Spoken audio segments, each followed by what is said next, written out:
નમસ્તે વિદ્યાર્થી મિત્રો, ચેપ્ટર નંબર 10 કોષ ચક્ર અને કોષ વિભાજન. લાસ્ટ લેક્ચરની અંદર આપણે એમ તબક્કાના 4 અવસ્થા એટલે કે પૂર્વાવસ્થા, ભાજનાવસ્થા, ભાજનોત્તરાવસ્થા અને અંત્યાવસ્થા વિશેની માહિતી છે એ મેળવી ચૂક્યા છીએ. એટલે કે એમ તબક્કાના જે 2 તબક્કા હતા, કેરિયોકાઇનેસિસ અને સાઇટોકાઇનેસિસ, એમાં કેરિયોકાઇનેસિસ કોષ કેન્દ્ર વિભાજનની માહિતી સંપૂર્ણ થઈ ચૂકી છે. હવે સાઇટોકાઇનેસિસ એટલે કે કોષ રસ વિભાજન છે એ બાકી છે. તો એના વિશેની માહિતી છે એ આપણે આ લેક્ચરની અંદર મેળવીશું. તો ચાલો શરૂઆત કરીએ કોષ રસ વિભાજન એટલે કે જેને ઇંગ્લિશમાં કહેવાય સાઇટોકાઇનેસિસ. આ ઇંગ્લિશ શબ્દ પણ યાદ રાખવાનો છે. શું કહેશું?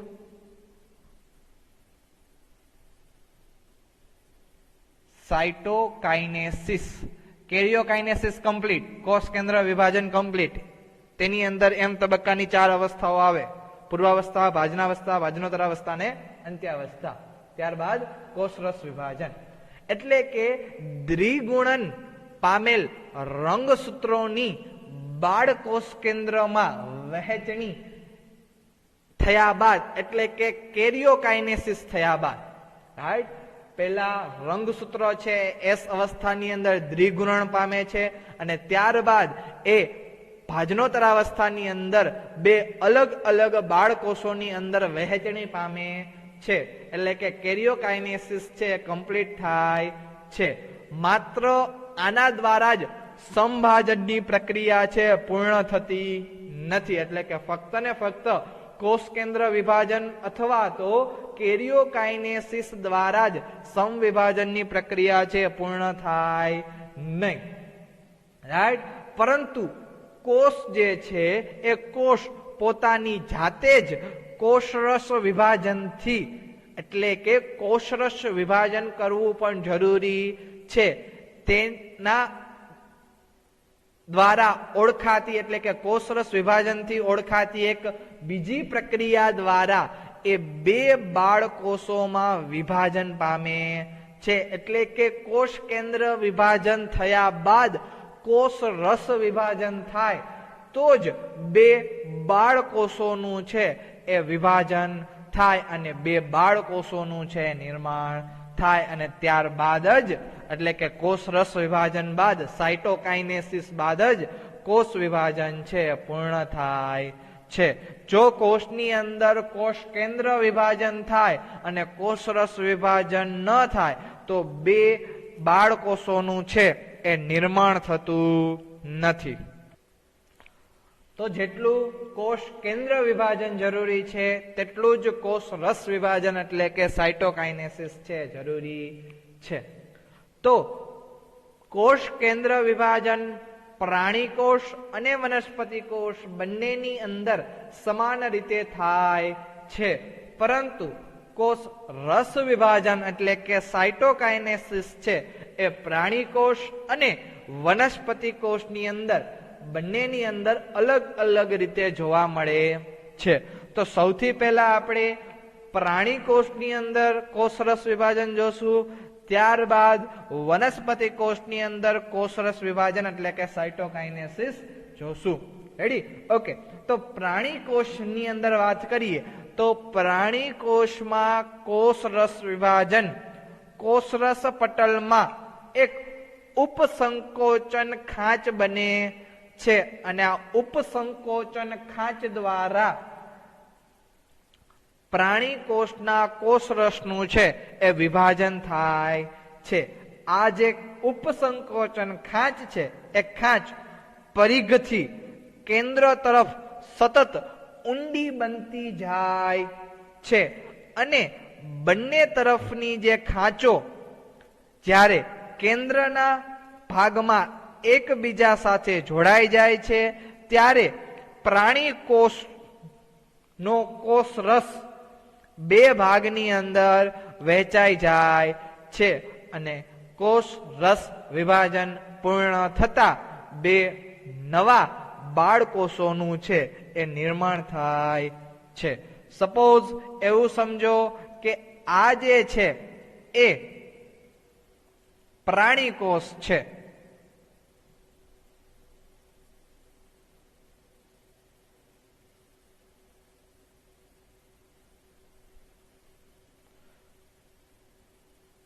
તો આ બે જે પ્રાણી કોષ છે એની અંદર કોષરસ પટલમાં આ જે છે એ શું છે? કોષરસ પટલ.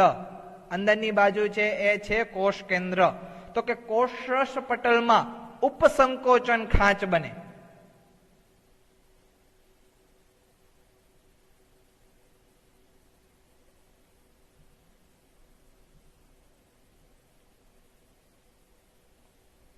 કઈ ખાંચ છે? ઉપસંકોચન ખાંચ. આ ઉપસંકોચન ખાંચ એ પરિઘથી કેન્દ્રની તરફ આગળ વધે છે.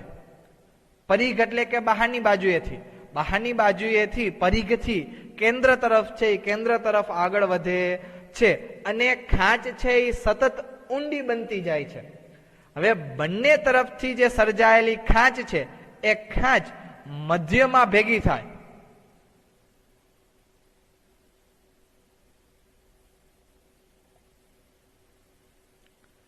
અને આ ખાંચ મધ્યમાં ભેગી થવાના કારણે બે અલગ અલગ કોષરસનું નિર્માણ થાય છે. અને અલગ અલગ કોષરસનું વિભાજન થતા, કોષરસનું નિર્માણ થતા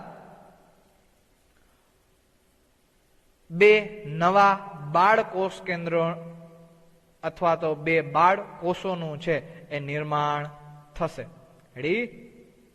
તો પ્રાણીઓની અંદર કોષરસ વિભાજન છે એ કોષ ખાંચ અથવા તો ઉપસંકોચન ખાંચ દ્વારા થાય અને આ ઉપસંકોચન ખાંચ પરિઘથી કેન્દ્રની તરફ છે એ કેન્દ્રની તરફ આગળ વધે અને એકબીજા સાથે જોડાય કોષરસ વિભાજન છે એ પૂર્ણ કરે અને નવા બાળકોષોનું નિર્માણ કરે. ત્યારબાદ વનસ્પતિ કોષની અંદર લગભગ સ્થિતિસ્થાપક કોષ દિવાલથી ઘેરાયેલ હોય છે. શા માટે કોષ કેન્દ્ર વિભાજન છે પ્રાણી કોષ અને વનસ્પતિ કોષમાં એક સમાન થાય છે પરંતુ કોષરસ વિભાજન છે એ અલગ અલગ થાય છે? કારણ કે ઉપસંકોચન ખાંચના નિર્માણ માટે કોષરસ પટલ જવાબદાર છે અને પ્રાણી કોષની અંદર કોઈ પણ પ્રકારની કોષ દિવાલ હોતી નથી. પરંતુ વનસ્પતિ કોષની અંદર કોષ દિવાલ હોવાના કારણે ઉપસંકોચન ખાંચનું નિર્માણ થતું નથી. એટલે વનસ્પતિ કોષમાં કોષરસ વિભાજન છે એ બીજી પદ્ધતિ દ્વારા છે એ કરવામાં આવે છે. તો વનસ્પતિ કોષની અંદર લગભગ સ્થિતિસ્થાપક જે કોષ દિવાલ હોય કોષ દિવાલથી ઘેરાયેલ હોય છે. આપણને ખબર જ છે કે વનસ્પતિ કોષની બહારની બાજુએ કોષ દિવાલ જોવા મળે છે. તો તેની અંદર કોષરસ વિભાજન જેવી બીજી ભિન્ન પ્રક્રિયાઓ દ્વારા કોષરસ વિભાજન એટલે કે સાયટોકાઇનેસિસ છે એ પૂર્ણ થાય છે. આ બીજી પ્રક્રિયા એટલે કે કઈ? તો કે વનસ્પતિ કોષમાં કોષરસ વિભાજન જે છે સાયટોકાઇનેસિસ છે એ કેન્દ્રસ્થ વિસ્તારથી શરૂ થઈને બહારની તરફ એટલે કે પરિઘ તરફ પૂર્વ સ્થિતિ પાર્શ્વ કોષ દિવાલ સાથે જોડાઈ જાય છે. પ્રાણી કોષની અંદર જે ઉપસંકોચન ખાંચ હતી એ ઉપસંકોચન ખાંચ પરિઘ તરફથી નિર્માણ થઈને કેન્દ્ર તરફ આગળ વધતી હતી પરંતુ વનસ્પતિ કોષની અંદર એ કેન્દ્રસ્થ વિસ્તારથી શરૂ થઈ અને બહારની તરફ એટલે કે પરિઘ તરફ રહેલી જે પાર્શ્વ કોષ દિવાલ છે એ પાર્શ્વ કોષ દિવાલ સાથે જોડાઈ જાય છે. અને આ જે નવી કોષ દિવાલનું નિર્માણ એક સાધારણ પૂર્વગામી રચનાથી પ્રારંભ થાય છે જેને સામાન્ય રીતે કોષ પટ્ટી કહે છે. એટલે કે પ્રાણી કોષની અંદર કોષરસ વિભાજન ઉપસંકોચન ખાંચ દ્વારા થાય છે જ્યારે વનસ્પતિ કોષની અંદર કોષરસ વિભાજન એક કોષ પટ્ટિકાના નિર્માણ દ્વારા થાય છે. કોષ પટ્ટિકા સૌ પ્રથમ કોષના મધ્યવસ્થામાં બને છે, ત્યારબાદ એ બહારની તરફ એટલે કે પરિઘ તરફ આગળ વધી અને કોષ દિવાલ સાથે જોડાઈ જાય નવી કોષ દિવાલનું છે એ નિર્માણ કરે છે. અને આના કારણે બે નવા વનસ્પતિ કોષોનું છે નિર્માણ થાય છે. રેડી? ઓકે. સામાન્ય રીતે આની વનસ્પતિ કોષની આપણે આકૃતિ જોઈએ તો વનસ્પતિ કોષની અંદર સપોઝ સમજો કે આ વનસ્પતિ કોષ છે, એ વનસ્પતિ કોષની અંદર આ એક કોષ કેન્દ્ર, આ બીજું કોષ કેન્દ્ર. તો હવે વનસ્પતિ કોષની અંદર મધ્યવસ્થામાં પટ્ટિકા બને.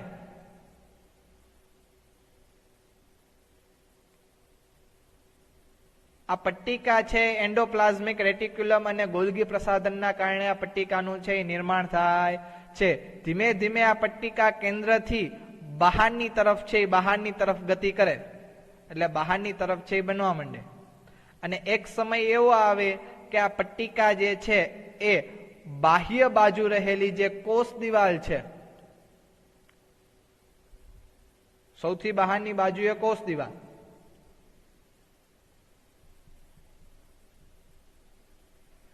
ત્યારબાદ અંદરની બાજુએ જે રહેલ છે એ છે કોષરસ પટલ. તો જે મધ્ય પટ્ટિકા છે એ મધ્ય પટ્ટિકા, આ મધ્ય પટ્ટિકા અથવા તો આને જ આપણે શું કહેશું, કોષ પટ્ટી. આ કોષ પટ્ટી છે એ કોષ દિવાલ સાથે જોડાઈ જાય છે અને કોષ દિવાલ સાથે જોડાવાના કારણે રાઈટ બે અલગ અલગ કોષોનું નિર્માણ થાય છે અને કોષ રસ વિભાજન સંપૂર્ણ થાય અને સાથે સાથે નવા બે બાળ વનસ્પતિ કોષોનું છે નિર્માણ થાય છે. બે અત્યંત નજદીક રહેલા કોષોની કોષ દિવાલની વચ્ચેના મધ્ય પટલ છે, મધ્ય પટલને દર્શાવે છે. એટલે કે બે કોષો, આ એક કોષ અને આ બીજો કોષ, આ બંને કોષ વચ્ચે શું જોવા મળે તો આ બંને કોષ વચ્ચે જે આ કોષ પટ્ટી જે થાય છે એ કોષ પટ્ટી પછી જ મધ્ય પટલની અંદર છે એ રૂપાંતરિત થશે. કોની અંદર રૂપાંતરિત થશે? મધ્ય પટલની અંદર. તો આ મધ્ય પટલ વિશેની સમજૂતી છે એ આપણે ચેપ્ટર નંબર 8 ની અંદર જ મેળવી ગયા છીએ કે મધ્ય પટલ છે એ પ્રાથમિક અને દ્વિતીયક કોષ દિવાલની સૌથી બહારની બાજુએ છે જોવા મળે છે. એટલે કે બે નજદીક રહેલા કોષોની વચ્ચે જે કોષ દિવાલ જોવા મળે એને સામાન્ય રીતે મધ્ય પટલ છે એના તરીકે આપણે ઓળખીએ છીએ. તો અહીંયા પ્રાણી કોષ અને વનસ્પતિ કોષની અંદર કોષરસ વિભાજન છે એ પૂર્ણ થાય. પરંતુ આ જે કોષરસ વિભાજન એટલે કે જે સાયટોકાઇનેસિસ છે એ આપણે વિડીયો દ્વારા પણ સમજીએ કે કેવી રીતે પ્રાણી કોષ અને વનસ્પતિ કોષની અંદર કોષરસ વિભાજન થાય છે. તો પ્રાણીઓની અંદર કોષરસ વિભાજન છે રાઈટ. એ કોષરસ વિભાજન ઉપસંકોચન ખાંચ દ્વારા થાય, જેને સામાન્ય રીતે ક્લીવેજ ફ્યુરો કહેવાય. આ ઉપસંકોચન ખાંચ છે. ધીમે ધીમે ઉપસંકોચન ખાંચ પરિઘથી કેન્દ્ર તરફ આગળ વધે છે અને કોષરસ વિભાજન પૂર્ણ કરે અને નવા બે બાળ કોષોનું નિર્માણ કરે. એવી જ રીતે વનસ્પતિ કોષની અંદર કોષ પટ્ટીનું નિર્માણ થાય છે. આ કોષ પટ્ટી મધ્ય અવસ્થાની અંદર નિર્માણ થાય છે જેને સામાન્ય રીતે સેલ પ્લેટ કહેવામાં આવે છે. બે નવા વનસ્પતિ કોષોનું સર્જન કરે છે, આ એક કોષ અને આ બીજો કોષ. તો આવી રીતે પ્રાણી કોષ અને વનસ્પતિની અંદર કોષરસ વિભાજન થાય છે. કોષરસ વિભાજનની અંદર કોષ રસની અંદર રહેલા બધા દ્રવ્યોનું સરખી રીતે વિભાજન થાય છે.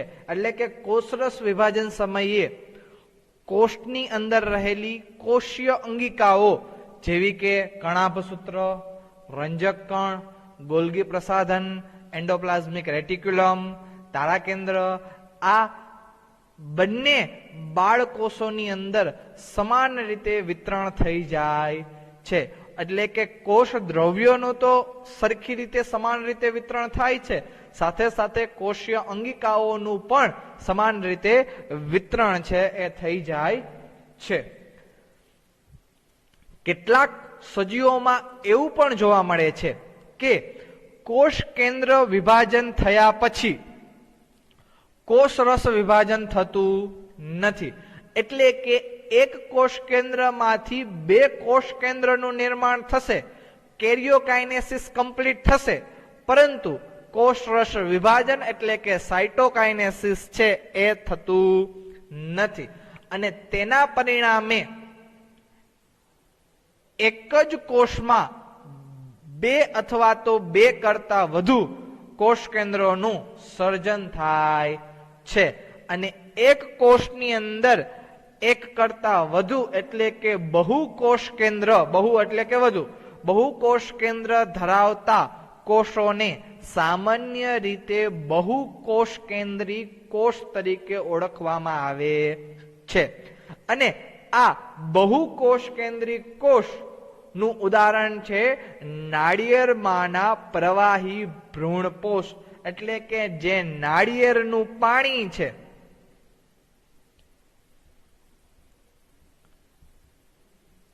રાઈટ, એ નાળિયેરનું પાણી ખરેખર કેવું છે તો કે બહુ કોષ કેન્દ્રી છે. અને સામાન્ય રીતે એ જ નાળિયેરના પાણીને આપણે પ્રવાહી ભ્રૂણપોષ તરીકે ઓળખીએ. ભ્રૂણપોષ એટલે કે એવી રચના કે જે ભ્રૂણને પોષણ પૂરું પાડે.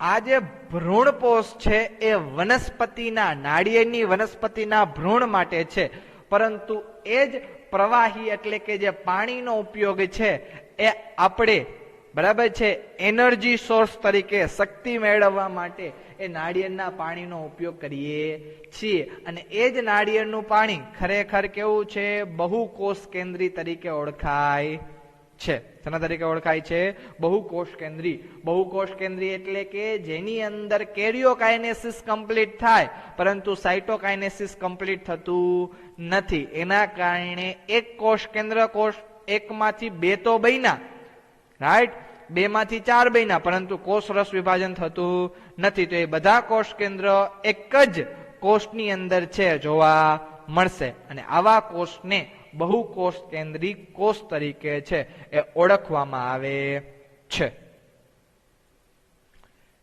એટલે કે કોષ કેન્દ્ર અને કોષરસ વિભાજન થતા બે કોષોનું નિર્માણ થાય છે. સપોઝ આ દ્વિકીય કોષ છે, એ દ્વિકીય કોષમાંથી કોષ કેન્દ્ર અને કોષરસ વિભાજન થતા બે નવા અને માતૃકોષને સમકક્ષ રંગસૂત્ર ધરાવતા બે નવા બાળકોષોનું છે નિર્માણ થાય છે. અને એટલે આ ઘટનાને આપણે સંભાજનની ઘટના કહીએ છીએ, રાઈટ. જેટલા માતૃકોષની અંદર રંગસૂત્રો હશે એટલા જ રંગસૂત્રો બાળકોષની અંદર જોવા મળશે. જો માતૃકોષ દ્વિકીય હોય, દ્વિકીય એટલે કે 2n, તો બાળકોષો પણ કેવા જોવા મળશે, દ્વિકીય જોવા મળશે, રાઈટ. તો આ સંભાજન છે અહીંયા પૂર્ણ થાય. પરંતુ આ સંભાજનનું મહત્વ શું, સંભાજનનો ઉપયોગ ક્યાં કરશું આ ઘટનાનો, તો ચાલો સમજીએ સંભાજનનું મહત્વ. તો કે સંભાજન અથવા તો જે સમસૂત્રણ છે, સંભાજનનું જ બીજું નામ સમસૂત્રી ભાજન અથવા તો સમસૂત્રણ. આ સમસૂત્રણ માત્ર દ્વિકીય કોષ પૂરતું જ મર્યાદિત છે, રાઈટ. મોટા ભાગે આવો જોવા મળે છે કે મોટા ભાગે સંભાજન અથવા તો સમસૂત્રણ છે એ કોની અંદર જોવા મળે, દ્વિકીય કોષ હોય એની અંદર જોવા મળે. પરંતુ એ જરૂરી નથી, કારણ કે અમુક કેટલીક નિમ્ન કક્ષાની જે વનસ્પતિઓ છે અને કેટલાક વસાહતી કીટકો છે, આ કીટકોની અંદર પણ સંભાજન છે એ સંભાજન દ્વારા વિભાજન થાય છે. તો એ નિમ્ન કક્ષાની વનસ્પતિ અને જે વસાહતી કીટકો છે એ ખરેખર એક કોષીય છે. એક કોષીય એટલે કે એકકીય, રાઈટ, એકકીય હોવા છતાં પણ એ સંભાજન દ્વારા વિભાજન પામે. જો દ્વિકીય કોષનું વિભાજન થાય તો દ્વિકીય બે નવા બાળકોષોનું નિર્માણ થાય.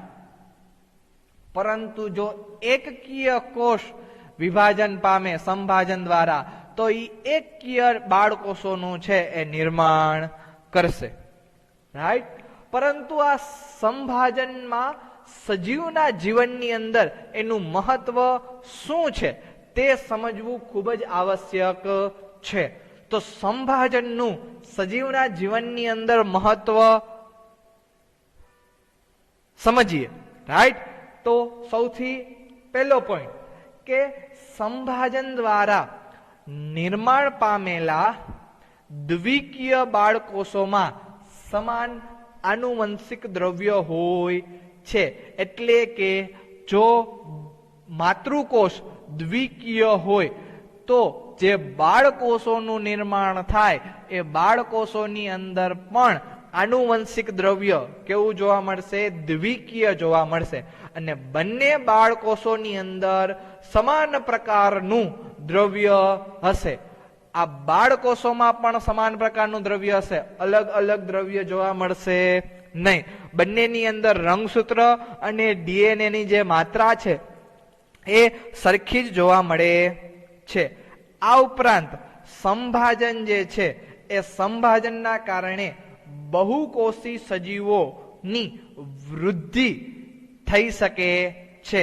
એટલે કે સંભાજનનું બીજું મહત્વ ક્યાં? તો કે બહુકોષી સજીવોની વૃદ્ધિ કરવા માટે.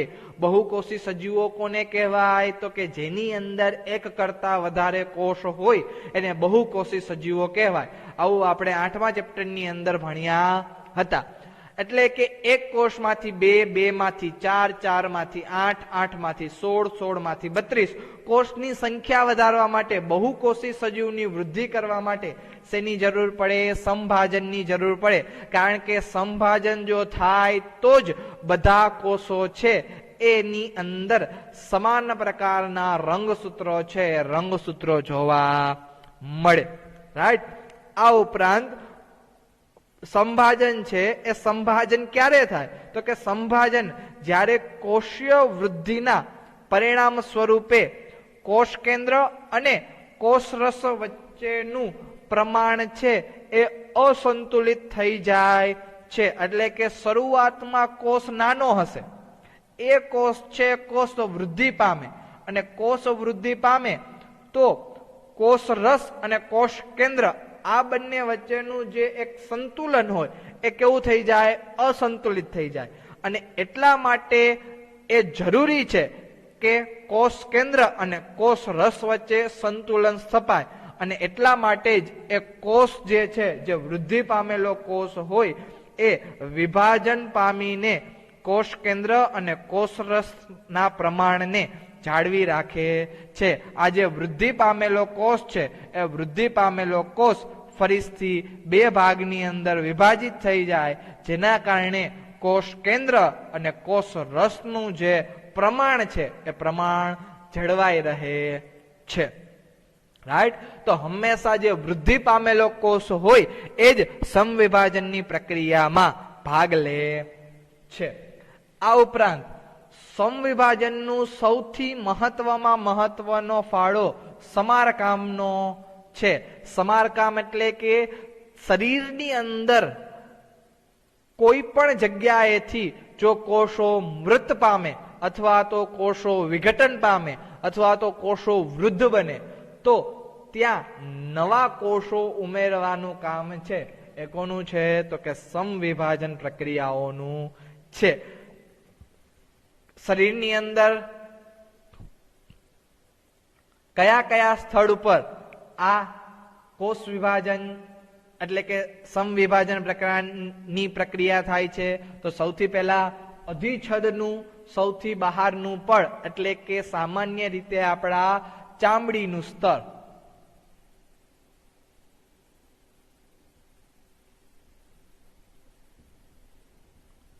ચામડીનું સ્તર છે એ અધિચ્છદનું સૌથી બહારનું પડ છે. તો જ્યારે પણ ચામડીના કોષો છે, સ્કિન કોષો છે, એ વિઘટન પામે ત્યારે એ સમવિભાજનની પ્રક્રિયા દ્વારા બીજા નવા કોષોનું નિર્માણ ત્યાં કરે છે. તેવી જ રીતે અન્નમાર્ગનું અસ્તર રચતા કોષ કે જે અન્નમાર્ગની અંદર જોવા મળે છે, રાઈટ, અન્નળી, જઠ્ઠર, નાનું આંતરડું, મોટું આંતરડું.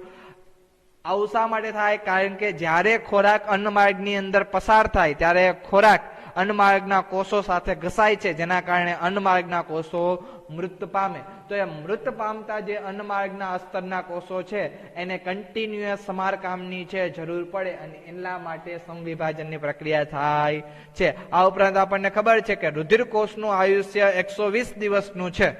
તો એ રુધિર કોષો સતત બદલાતા રહેવા જરૂરી છે, કારણ કે 120 દિવસની અંદર રુધિર કોષો મૃત થાય તો નવા રુધિર કોષો બનાવવા માટે કઈ ઘટનાની જરૂર રહે? તો કે સમવિભાજનની છે એ જરૂર રહે છે.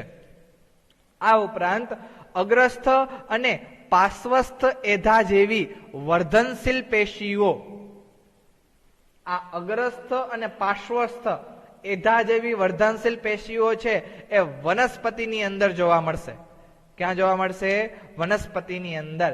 તો એ વર્ધનશીલ પેશીઓનો એક ગુણધર્મ છે કે વર્ધનશીલ પેશીઓ, રાઈટ, ગમે તે સમયે સમવિભાજન પામી શકે, એટલે કે નવા કોષો છે એ નવા કોષો બનાવી શકે છે, રાઈટ. તો એ વર્ધનશીલ પેશીઓ સંભાજનના કારણે વિભાજન પામે છે, એટલે જ વનસ્પતિ છે એ જીવન પર્યંત સુધી વૃદ્ધિ કરી શકે છે અથવા તો વૃદ્ધિ થયા કરે છે. કોના કારણે? અગ્રસ્થ અને પાર્શ્વસ્થ વર્ધનશીલ પેશીઓના કારણે વનસ્પતિની જીવન પર્યંત વૃદ્ધિ થાય, જ્યારે પ્રાણી કોષોની જીવન પર્યંત વૃદ્ધિ થઈ શકતી નથી, કારણ કે પ્રાણી કોષો પાસે વર્ધનશીલ પેશીઓ જેવી પેશી હોતી નથી અથવા તો કોષો હોતા નથી, પરંતુ વનસ્પતિ પાસે વર્ધનશીલ પેશી હોવાના કારણે એ સતત કોષ વિભાજન છે, કોષ વિભાજન પામ્યા કરશે, અને તેના કારણે વનસ્પતિની વૃદ્ધિ પણ જીવન પર્યંત સુધી થયા કરે છે. તો સમભાજન વિશેની જે બધી માહિતી છે એ બધી માહિતી આપણે જોઈ ચૂક્યા છીએ. સંભાજનની આંતરાવસ્થા, જીવન SG2, સંભાજનની M તબક્કો, પૂર્વાવસ્થા, ભાજનાવસ્થા, ભાજનોત્તરાવસ્થા, અંત્યાવસ્થા એટલે કે કેરિયોકાઇનેસિસ, ત્યારબાદ સાઇટોકાઇનેસિસ, અને અંતમાં સંભાજનનું મહત્વ, રાઈટ, એ પણ સમજી ચૂક્યા છીએ. તો સંભાજન વિશેનો જે માહિતી છે આ ચેપ્ટરની અંદર એ અહીંયા પૂર્ણ થાય. નેક્સ્ટ લેક્ચરની અંદર આપણે સંભાજન જેવી જ બીજી ઘટના એટલે કે M તબક્કાનો બીજો ભાગ, જેને સામાન્ય રીતે આપણે અર્ધીકરણ તરીકે ઓળખીએ છીએ અથવા તો અર્ધસૂત્રી ભાજન, રાઈટ, તો એના વિશેનો અભ્યાસ આપણે નેક્સ્ટ લેક્ચરની અંદર કરીશું.